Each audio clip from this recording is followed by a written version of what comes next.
Video ಎಂತ ನೋಡಿ ಸಕ್ಕತ್ತಾಗಿರುತ್ತೆ. Part 3 ಹಾಕ್ತೀನಿ ಈಗ.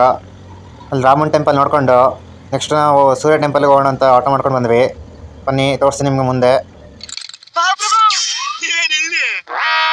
ಫೈನಲಿ ಸೂರ್ಯ ಟೆಂಪಲ್ಗೆ ಬಂದ್ವಿ.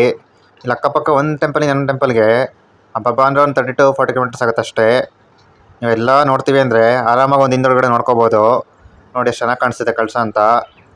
ದೇವಸ್ಥಾನ ಒಳಗಡೆ ಫೋಟೋ ತೆಗಿಯಂಗಿಲ್ಲ, ಬಟ್ ನೀವು ತುಂಬ ಚೆನ್ನಾಗಿದೆ ನೋಡೋಕ್ಕೆ. ಒಂದ್ಸತಿ ಬಂದು ನೋಡಿ, ಯಾಕಂದ್ರೆ ಸುಮಾರು ಜನಕ್ಕೆ ಗೊತ್ತಿರಲ್ಲ ಈ ಥರ ದೇವಸ್ಥಾನ ಎಲ್ಲ ಇರೋದು.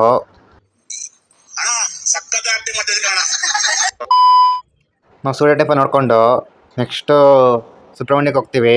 ಅದನ್ನು ಫುಲ್ ವೀಡಿಯೋ ತೋರಿಸ್ತೀನಿ ಬನ್ನಿ.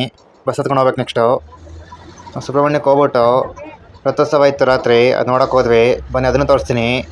ಆಮೇಲೆ ಬೆಳಗ್ಗೆ ಪೂಜೆ ಏನೇನಾಯ್ತು ಅಂತೆಲ್ಲ ಹೇಳ್ತೀನಿ. ನಾವು ಬರೋದು ಕರೆಕ್ಟ್ ಟೈಮ್ಗೆ ರಥೋತ್ಸವ ಸ್ಟಾರ್ಟ್ ಆಗಿತ್ತು. ಯಾರಿಗಾರು ಯಾನ ಹೆಸರು ಗೊತ್ತಿರೋ ಹೇಳಿ ನೋಡೋಣ, ನಾನು ಹೇಳ್ತೀನಿ ಮುಂದಕ್ಕೆ. ಕಮೆಂಟ್ ಸೆಕ್ಷನಲ್ಲಿ ಕಮೆಂಟ್ ಮಾಡಿ ನೋಡೋಣ. ಒಂದು ಹಿಂಟ್ ಕೊಡೋದಾದರೆ ಇದ್ರ ಹೆಸರು ಏನು ಸ್ಟಾರ್ಟ್ ಆಗುತ್ತೆ. ಈಗ ಆನೆಗೆ ಏನು ಕೊಡೋಂಗಿಲ್ಲ ನಾವು ತಿಂಡಿ ಪದಾರ್ಥ, ಯಾಕೆಂದರೆ ಒಂದು ಸತಿ ಆನೆ ಹುಷಾರು ತಪ್ಪಿಟ್ಟಿತ್ತು ಅದಕ್ಕೆ. ಈಗ ದಯವಿಟ್ಟು ಯಾರು ಕೊಡೋಕ್ಕೋಗಬೇಡಿ, ಬ್ಯಾನ್ ಆಗಿದೆ ಇಲ್ಲಿ ಅದಕ್ಕೆ. ಆನೆ ಹೆಸರು ಬಂದ್ಬಿಟ್ಟು ಯಶಸ್ವಿನಿ ಅಂತ. ನೆಕ್ಸ್ಟ್ ರೆಡಿ ಆಗ್ಬಿಟ್ಟು ಮಾರ್ನಿಂಗ್ ಟೆಂಪಲ್ಗೆ ಬಂದ್ವಿ. ನೋಡಿ ಎಷ್ಟು ಅಲಂಕಾರ ನೀಟಾಗಿ ಮಾಡಿದ್ರು ತೇರಿಗೆ ಅಂತ ನೀವು ತೋರಿಸ್ತೀನಿ ಬನ್ನಿ. ಆಗಲೇ ಟೈಮ್ ಆಗೋಯ್ತು ನಾವು ಬರೋ ಅಷ್ಟರಲ್ಲಿ, ಯಾಕೆಂದರೆ ಪೂಜೆ ಇತ್ತು ಅದರಿಂದ. ನೀವು ಬರೀ ಮೇನ್ ಟೆಂಪಲ್ ಅಲ್ಲದೆ ಪಕ್ಕದಲ್ಲಿ ಇನ್ನೊಂದು ಆದಿ ಸುಬ್ರಹ್ಮಣ್ಯ ಅಂತ ಇದೆ, ಅದಕ್ಕೂ ಬಂದು ನೋಡಿ, ಅದು ಚೆನ್ನಾಗಿದೆ.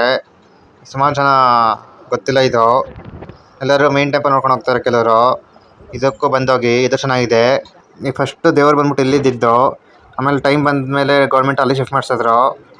ಆದಿ ಸುಬ್ರಹ್ಮಣ್ಯದಲ್ಲಿ ನೀವು ಕಾಲು ತೊಳೆಯೋಕೆ ಹೋಗ್ತಿರಲ್ಲ, ಇಲ್ಲಿ ನೀವು ಕಲ್ಲನ್ನ ಒಂದ್ರ ಮೇಲೆ ಒಂದು ಜೋಡಿಸ್ಬಿಟ್ಟು ಅರಕೆ ಹೊತ್ಕೊಂಡ್ರೆ ಅದು ನಿಮಗೆ ಅರಕೆ ತೀರುತ್ತೆ ಅಂತ ಇಲ್ಲ ನಮಗೆ. ನಾವೆಲ್ಲ ಮುಗಿಸ್ಕೊಂಡು ದಾಸೋದಲ್ಲಿ ಊಟ ಮಾಡ್ಕೊಂಡು ವಾಪಸ್ ಬಸ್ ಹತ್ತದೆ ನಂಜನಗೂಡಿಗೆ. ಈ ವಿಡಿಯೋ ಇಷ್ಟ ಫ್ರೆಂಡ್ಸ್, ನೆಕ್ಸ್ಟ್ ಸಿಗೋಣ. Thank you for watching.